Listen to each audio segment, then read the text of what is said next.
the end of the war, for $15 million, the United States got vast new territories.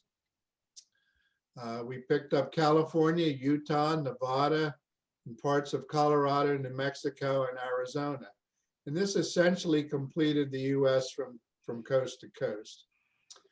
Under Polk, we also ended up with the independent treasury system, where all federal funds would be kept in the Treasury Department and not in state banks.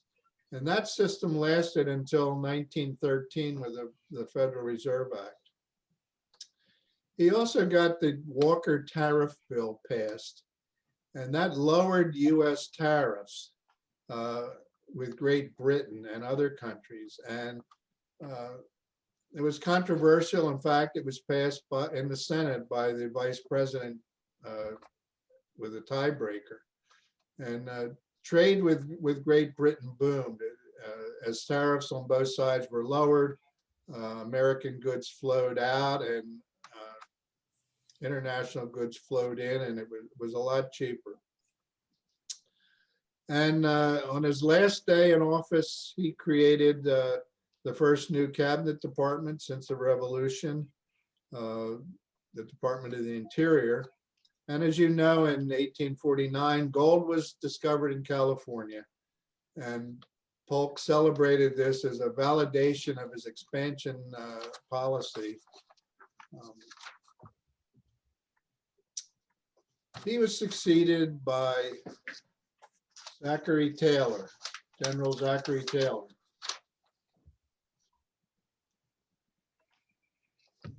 Taylor was another Virginian born in Orange County.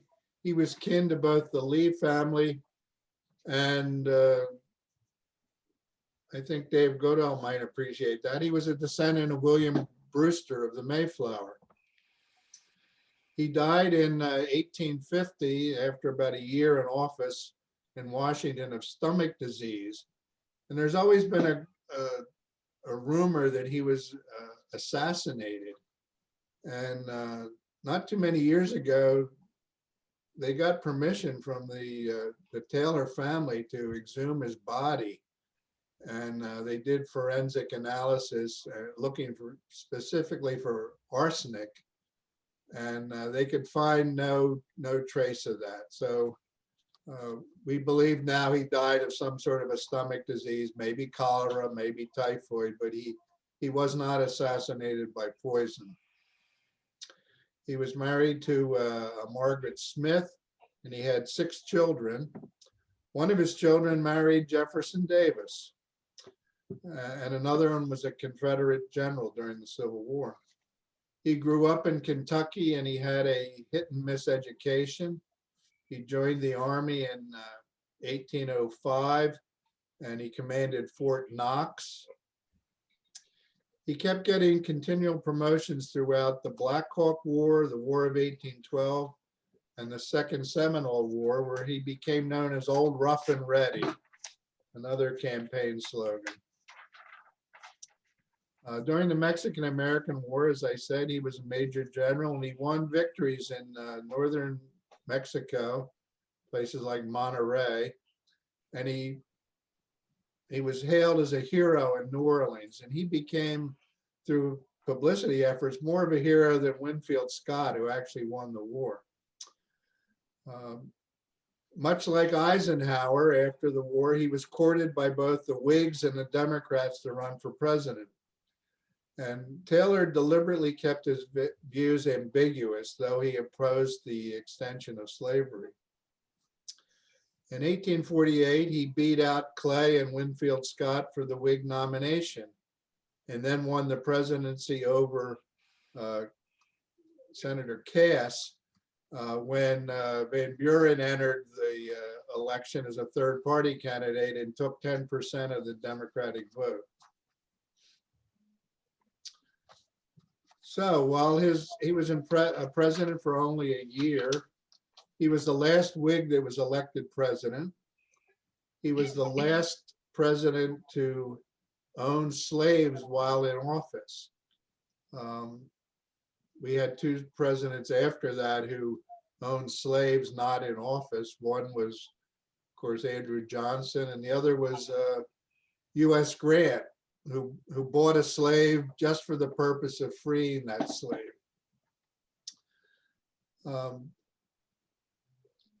Taylor was one of those presidents who decided he didn't want to do much. He would defer to the will of Congress, and he called for sectional compromise. Let's keep slavery where it is, and let's not spread it around the rest of the country. There was a debate over the Mexican cession. He supported the admission of California and New Mexico as free states, and Utah, Nevada, Colorado, and Arizona would remain federal territories.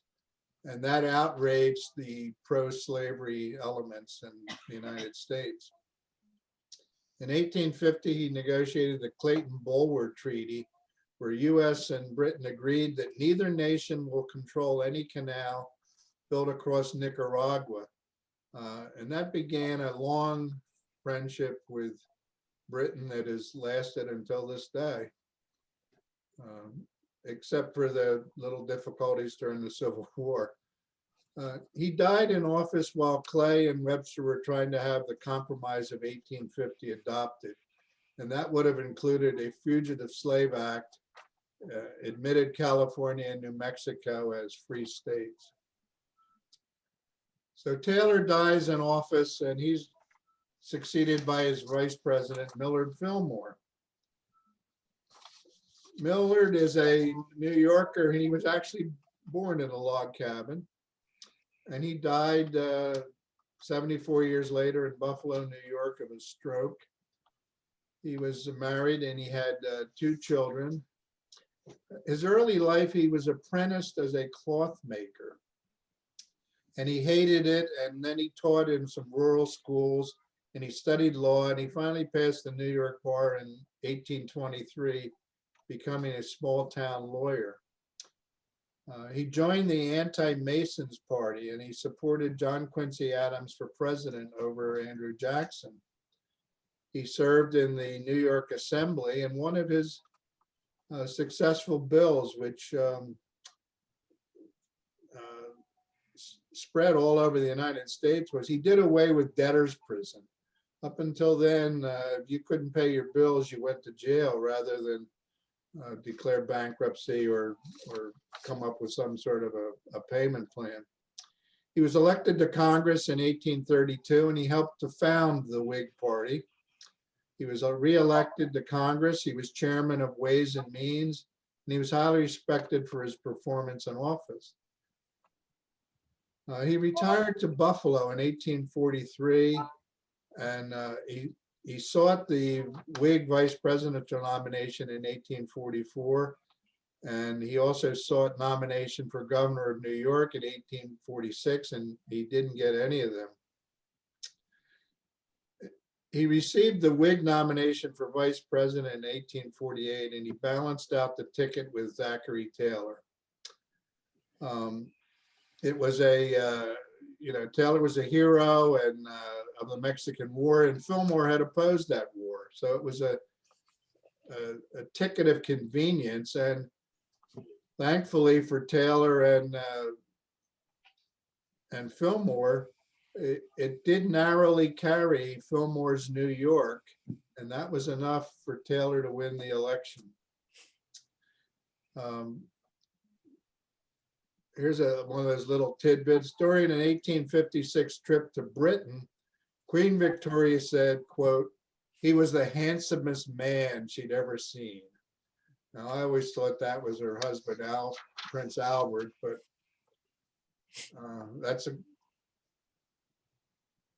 there he is, the most handsome man that Queen Victoria ever saw.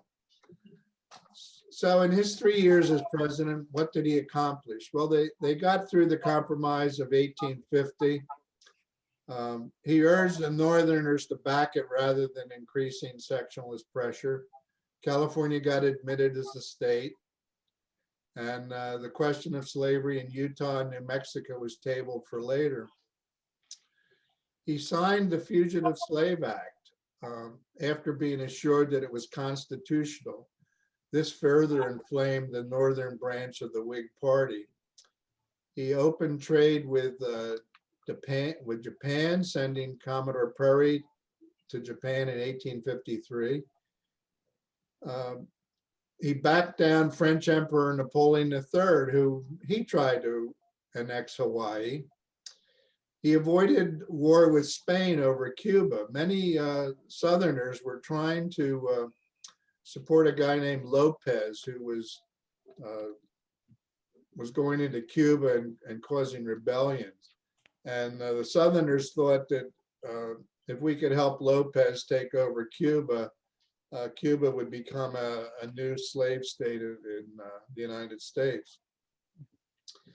He was the last Whig president. The party could not survive the slavery issue. And in 1856, he ran as the candidate of the American Party, or what's also known as the Know Nothing Party. And he got 21% of the vote, which doomed the Whig candidate Winfield Scott to defeat. And during the Civil War, he did support Lincoln and the cause of the Union, but in 1864, he backed General McClellan, the Democrat, believing that the Southern states would return to the Union if slavery was guaranteed. Our next obscure president is Franklin Pierce. And boy, this is a guy I knew very little about. He was born in, he's a Democrat born in New Hampshire, and he died in New Hampshire. He was married to Jane Appleton, and they had 3 children, all of whom died in childhood. He was educated at Bowdoin College and Northampton Law School, becoming a lawyer in 1824. And he was from a political family. His father, Benjamin, was the Democratic governor of New Hampshire in 1827 and 1830. And they were active backers of Andrew Jackson. He held office in the New Hampshire House, the United States House, and he was the US Senator from New Hampshire for 6 years. He had to retire because New Hampshire at the time only allowed a senator to serve 1 6-year term. So he returned to the law and state politics. During the Mexican War, he passed on being Polk's Attorney General, and he joined the Army, and he became Brigadier General of Volunteers, and he participated in the battles leading to the capture of Mexico City. At the Democratic Convention of 1852, Pierce got 0 votes on the first 35 ballots. Then James Buchanan's forces, and Buchanan was ahead, but he didn't have a majority. He told his supporters to throw some of their votes to Pierce, thinking it would draw off votes from the other candidates. Well, it backfired, and Pierce won the Democratic nomination on the 49th ballot. When his wife heard the news that he was nominated, she fainted. During the election, Pierce won 242 electoral votes against Whig candidate Scott's 42, but he only had 51% of the vote because the third party Free Soilers got 5% with Senator Hale, who was a fellow New Hampshireite. In January 1853, before being inaugurated, the Pierces were in a train wreck near Boston. And their 11-year-old son, Benny, was crushed to death. The Pierces were severely depressed thereafter, and his wife refused to accompany Pierce to Washington.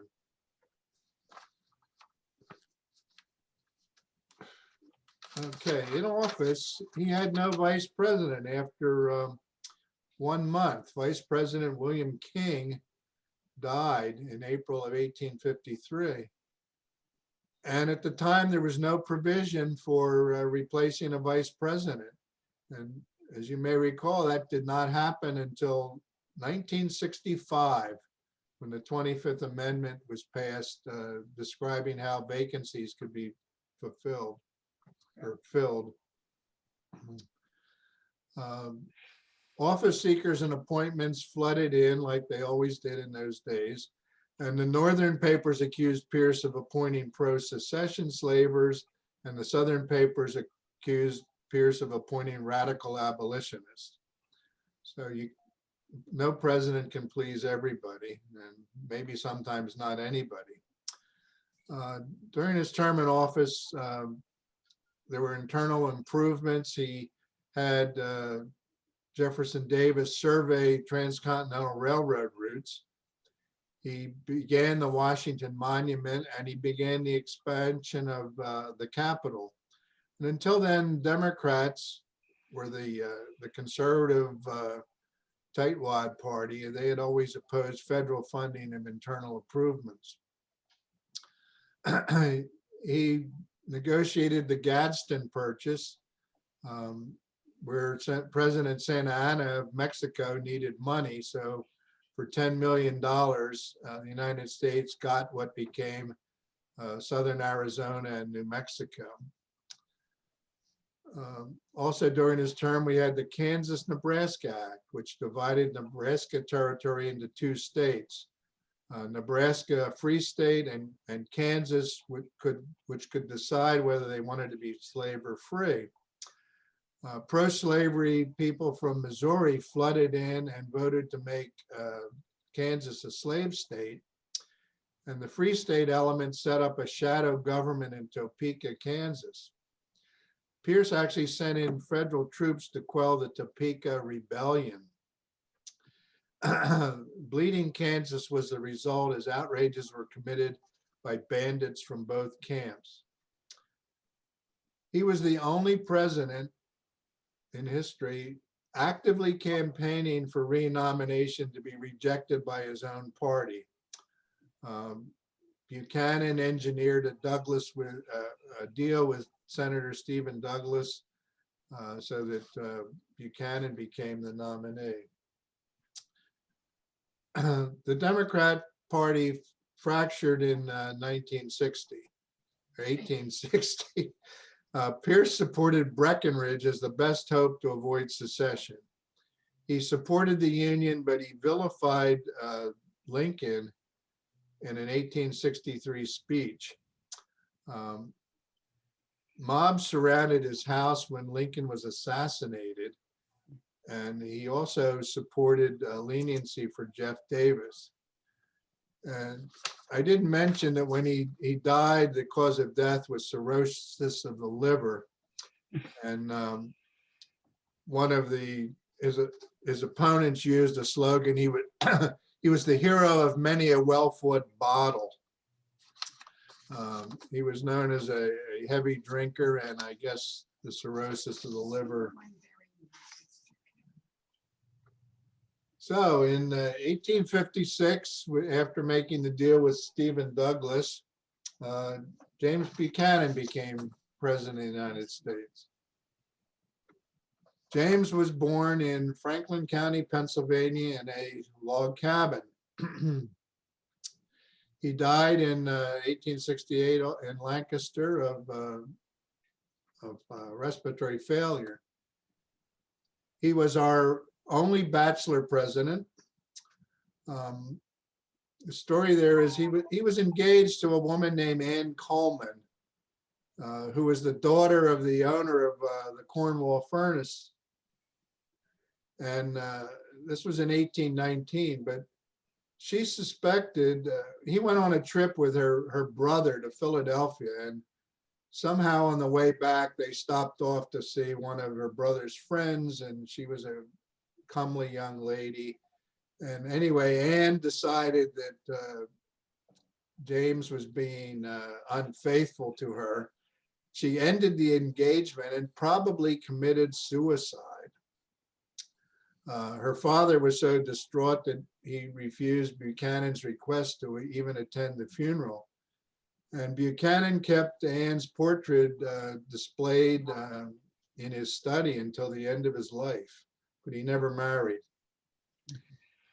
He went to Dickinson College, passed the Pennsylvania bar in 1812, and moved to Lancaster, which was then Pennsylvania's capital, and set up his practice. In the War of 1812, he enlisted as a private, and he was there for the defense of Baltimore.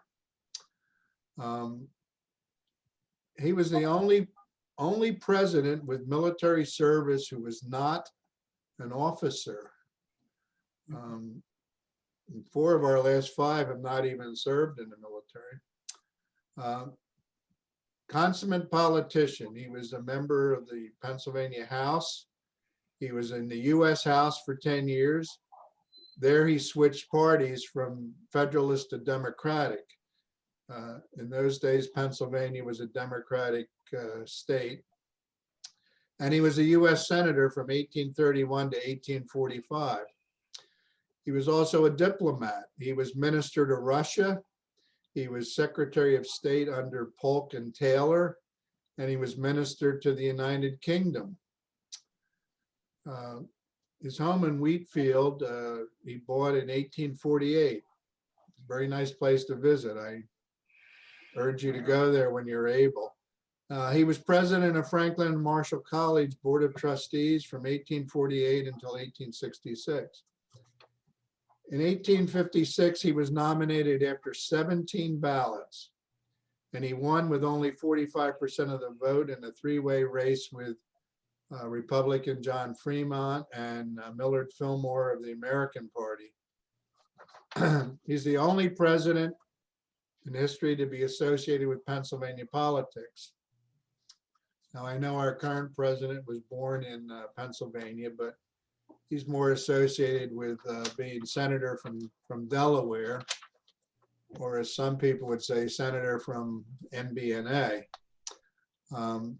But Buchanan is the only acknowledged Pennsylvania president. Now, what happened while he was in office? Well, shortly after, in fact, 2 days after his inauguration, the Dred Scott decision had come down, and Buchanan had leaned on one of the judges, a guy named Greer, who was a fellow Pennsylvanian, to broaden the decision to say that Congress had no constitutional say over slavery in the territories. You wonder who did. If they were federal territories, who had constitutional say? But in any case, under him, Bleeding Kansas exploded. The 2 separate factions, there was the Topeka faction, which was anti-slavery, and there was the other faction called the Lecompton faction, which was pro-slavery. Buchanan backed the Lecompton faction because the South had threatened to secede.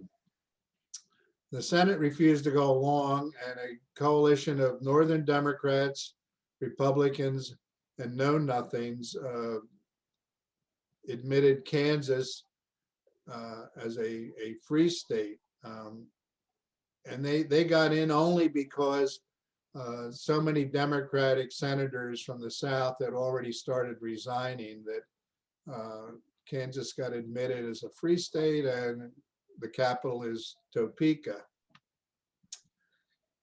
He was president during the Panic of 1857, where 1,400 banks failed, and they were mostly in the North. And again, it was due to over-speculation, lending much more money than they had reserves to support redemption. Buchanan refused to do any bailouts of these banks, and unemployment was high for several years. In his term, the federal deficit ballooned, and you'll love this figure. It ballooned to $17 million, which in today's money is about 500 million. So in today's money, instead of a $500 million deficit, we have what, 25 or 26 trillion. So this was a scandal back in 1860, but today it's sort of hand waved away. while he was president, John Brown raided the federal arsenal at Harper's Ferry. And Buchanan sent Robert E. Lee to capture Brown. And he allowed Virginia to try him in order to pacify the South. There were people who said, he should be tried in federal court because he attacked a federal arsenal. But to pacify the South, he was tried for murder in Charlestown, Virginia, and hung. The funny thing is that Secretary of War Floyd had gotten advance notice of John Brown's raid. There was an anonymous letter sent him by one of the conspirators. And it said the federal arsenal in Harper's Ferry, Maryland, was going to be raided. And Floyd said, there's no such place as Harper's Ferry, Maryland. So he disregarded it and made no plans at all to oppose the raid. During his term, there was a war in Utah. The Mormons in the Utah Territory were in rebellion. Buchanan sent troops to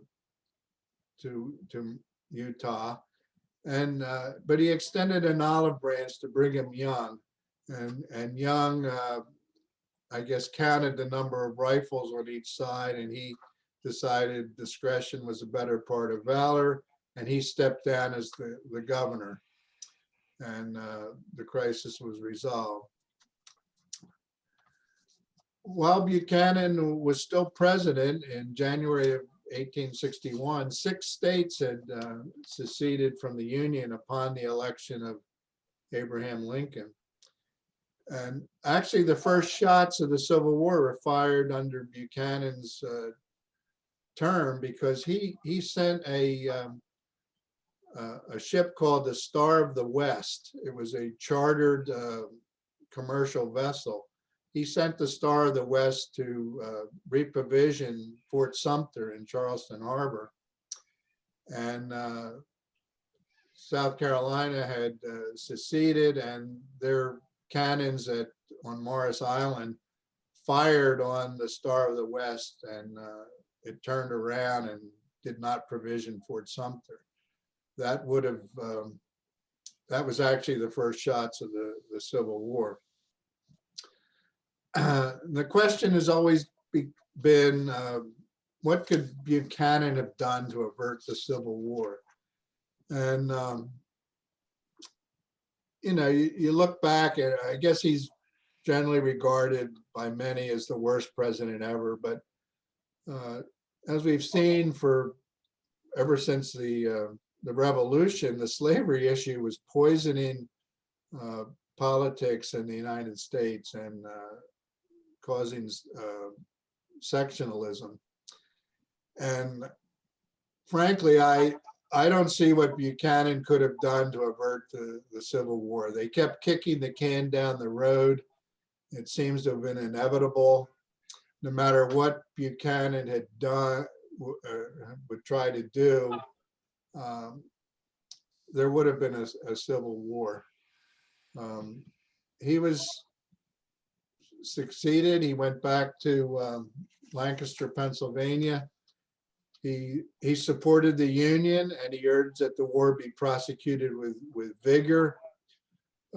Because he didn't stop the Civil War, he was hated by Northerners, and he was branded a traitor. And he wrote memoirs in 1866, which sought to defend his actions on the eve of rebellion. That's who succeeded Buchanan. He was not obscure. It's been said that the only person who has had more books written about him is Jesus. We all know President Lincoln. So I hope that gives you a better idea of those 24 years when there was so much turmoil in the United States, and we had 8 rather obscure presidents. So, any questions or comments from the peanut gallery?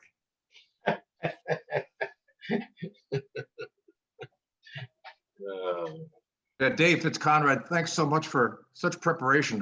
What a great program. And it's just so interesting that you wonder why they were so obscure, because there was a lot going on during their tenures and so on. But yeah, that seems to be how it's worked out. Well, yeah, as I said, none served more than 4 years. You didn't have the national radio and TV in those days. And as I stated, the president was not the imperial figure that he is today. And I think in our history classes, most of us went from the Revolution and the Constitution right to the Civil War. You know, we overlooked these people, but they were fascinating people, and I could probably do an hour on any one of them. Thank you. Dave, were the Whigs succeeded by the Republican Party? Yeah, all the two parties, the Democrats and the Whigs, all fractured. Republicans absorbed most of the Whigs, some Northern Democrats, some know-nothings, the American Party, anti-Mason. There was a huge restructuring of the political parties prior to 1856. And, you know, some people are predicting that's going to happen to the Democrat and Republican parties today. But as you can see, some of these guys changed parties. They got into fights, inter-party fights with themselves. And the Clay-Webster divide really helped kill the Whig Party, where Clay was from Kentucky and a slave owner, and Webster was from Massachusetts and an abolitionist. How do they exist in the same party? Hey, Dave, question for you.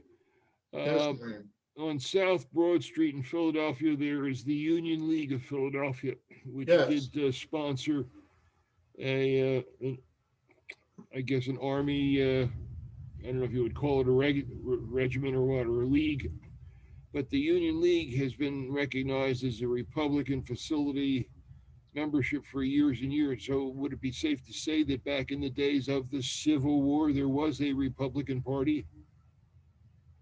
Yeah, their first candidate for president was John Fremont in 1856. But the party had some other, had people running for office several years before that. Yeah, the Union League raised quite a number of regiments during the Civil War. If you visit there, you can see the plaque with the list of all the regiments they raised. And yes, they were the Republican element in Philadelphia in 1862 who formed the Union League. There was a comparable Democratic league in Philadelphia too, but that did not really survive very long. The Union League, as you know, is still going strong. Dave, this is fascinating. Two questions. One, this is really interesting. What led you to study these obscure presidents? And two, who do you think was the worst president ever? I started looking into them because of my genealogical research, which led to Martin Van Buren. And in learning more about him, I realized that, geez, he was succeeded by a number of other guys that I don't remember much about except their names. And it just seemed like a good topic. Who was the worst president? Well, the best was probably William Henry Harrison, because he didn't do much in 1 month, which sort of it ties in with my political inclinations. But who was the best? I've always favored Calvin Coolidge. I'd have to do a presentation on him to tell you exactly why, but America boomed and was prosperous, and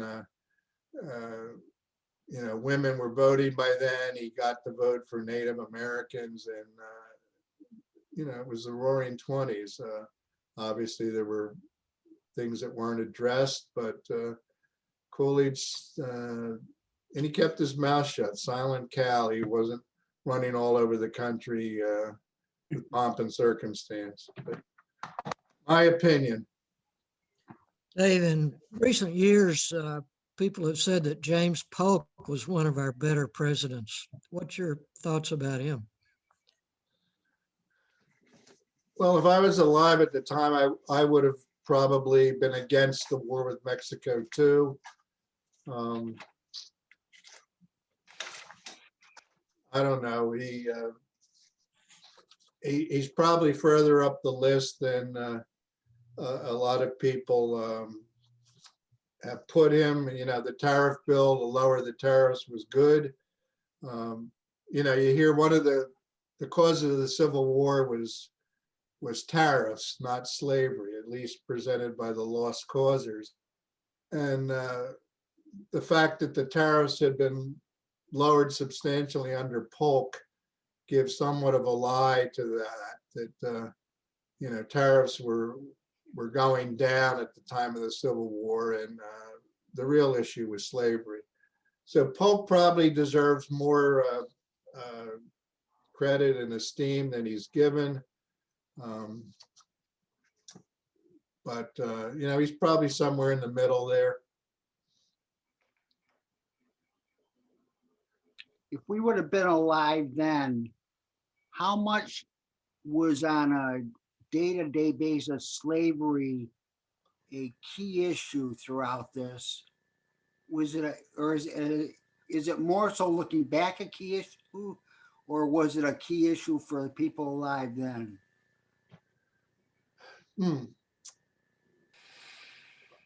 I think in any election it was in the forefront, but just like today, most Americans went about their lives and they worried about whether the rain was going to ruin the wheat crop and things like that.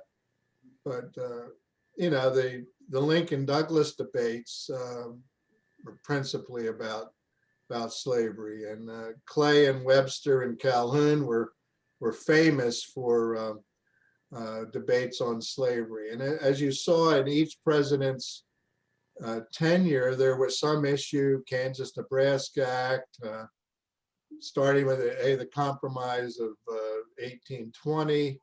For those interested in politics, the educated people, I think slavery was always front and center, along with the economy, always the economy.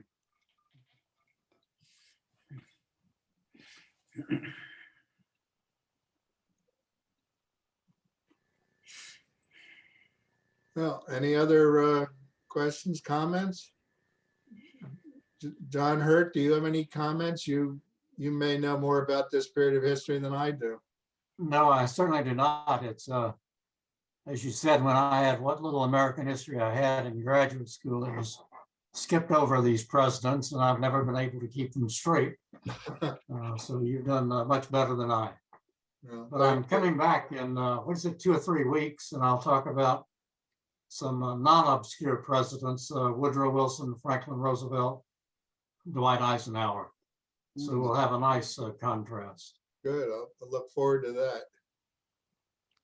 Let me, this is Dan, let me say something. The reason I was late, Carol Parker called, Bill Parker's wife, Carol called, and that's why I was late. And so I was on the phone with her. I wrote Bill a letter this week, and she got back to talk to me about it. And Only one? and I don't know if how many are, if you're still in, many are in touch with it, but you know, I had a good talk with her, but he's not doing well. He's having dementia issues and so on. But I spent quite a bit of time talking to her. That's why I was late anyhow. And I want to talk with somebody way to get, she'd like to get set up his computer. He's not using it now. she'd like to get set up so she could get on like even next week if she could. So I'll deal with somebody on that. But just to let you know, she says hello, and that, Bill's had a tough time. It's unfortunate, but it was good to talk to her. Thank you for the update.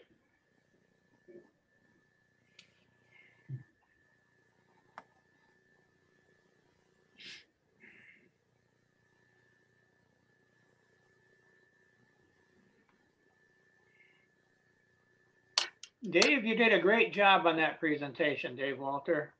Yep. Thank you. absolutely. Lots of hours of research, and boy, you know, what do you say and what do you know, what do you leave out? And it's always fun. Can I ask the fact that were they all one-term presidents? One term, yeah. Two of them died, and none of them was reelected, or even, I think only one stood for reelection. The others didn't even run for reelection. So that helps with their obscurity. Yeah. Yeah. You're not going to find these guys on our currency anytime soon. We can find them on the postage stamps. Yeah, yeah. It's really funny, David. Just as you finished, my computer just shut off. It just turned off, completely turned off. So maybe you bothered the gods or something of the technology world. Dave wields a lot of power. Yeah, really. But David, I want to tell you a funny sidebar. Franklin Pierce. No They answer. actually started a college about him in Ridge, New Hampshire. And my best friend growing up, David Bloomstein, was not a great student, and he was in public high school like I was at the time. And he actually got thrown out of public high school. And his parents had to put him in Christopher Robin Academy. And then he went to Franklin Pierce, just about the time it opened up in the early 60s, I guess. And it's now a university. But believe it or not, it has a reputation of being a tremendous party school in the woods of New Hampshire. So I just wondered, was Franklin Pierce a playboy or a funny character or what? He died. He's the one who died of cirrhosis of the liver. So he must have been drinking a lot, huh? He was the hero of many a well-fought battle. He passed his legacy on to the school. Right. Yeah, his legacy's out of school. I don't know about Franklin and Marshall, which is Buchanan's legacy. But no, I said if you get the chance, go visit Wheatfield. It's just a little south of Lancaster.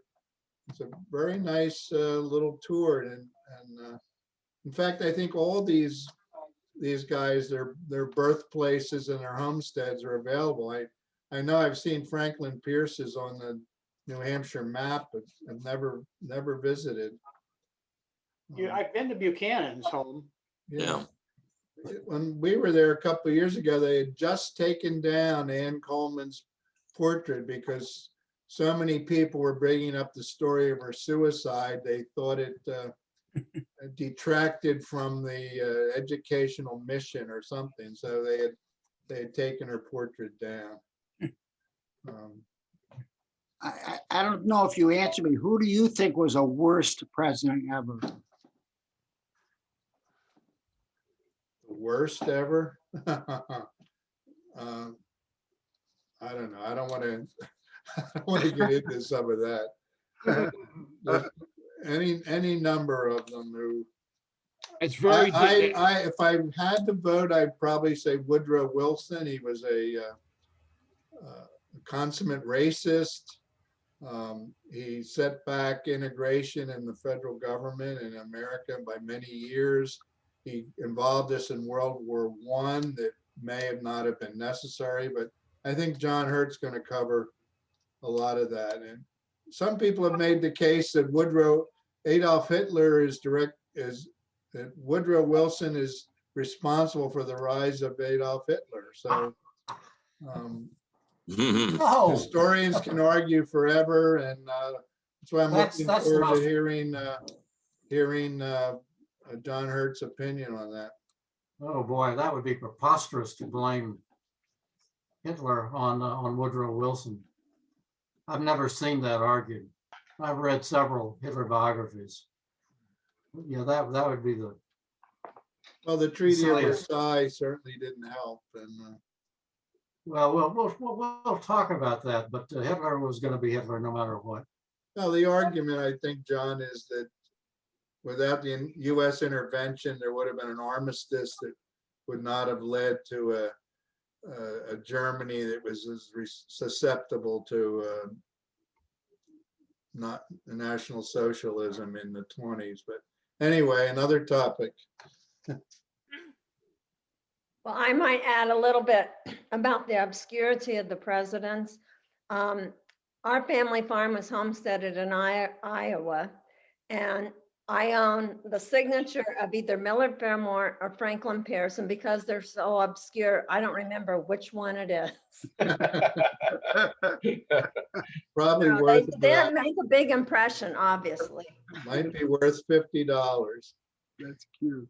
If it was Abraham Lincoln and it was an important letter, 50,000. You know, another obscure president, Dave, was Garfield. And Garfield is the only president that Williams College ever produced.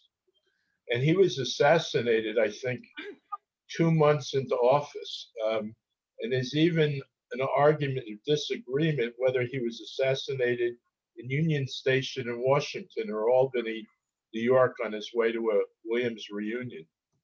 But he was another guy who only lasted 2 months and was assassinated. Well, that's the other obscure presidents group from Grant to McKinley.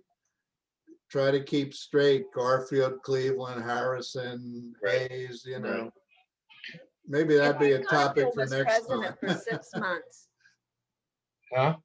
I think Garfield was president for 6 6 months? months. And that was short, whatever it was. Right.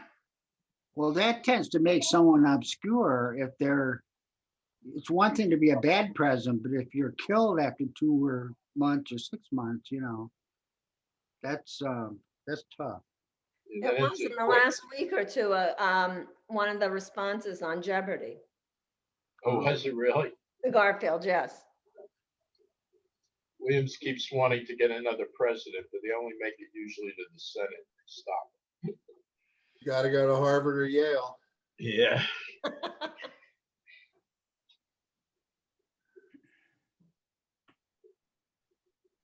Anything else? It's been very Else- nice to meet everybody this morning. Thank you, Dave. Dave, excuse me, one last thing. Have you been watching that Lincoln series on CNN? Uh, Are you familiar with that? I think it's a rerun, which I've seen so much and heard so much on Lincoln. I can't. The one I really like was Lincoln Vampire Slayer.